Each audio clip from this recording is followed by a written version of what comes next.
और इस बात पे वो बड़े खुश थे कि मेरा लास्ट T20 वर्ल्ड कप है, जो कि बड़ा अच्छा मैं अपने इस वर्ल्ड कप का जो है हमने फिनिश किया है, या फिर अपने करियर में जो मैं छोड़ रहा हूँ आखिरी मेरा ये वर्ल्ड कप है, तो मैं उस पर बड़ा खुश हूँ कि जीत पर हमारा ये वर्ल्ड कप फिनिश हुआ है।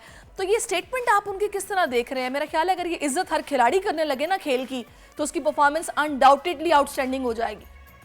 देखिए, तभी तो वो इतने बड़े प्लेयर हैं ना। सबसे इम्पोर्टेंट ये है कि आपका एक स्ट्रॉन्ग कैरेक्टर और साथ साथ आपके गोल्स कितने क्लियर हैं, आप जिंदगी में अचीव क्या करना चाहते हैं।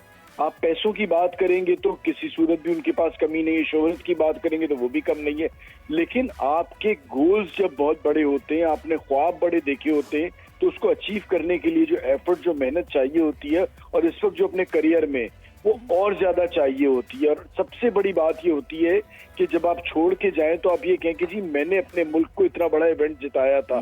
लीग क्रिकेट में आप किसी टीम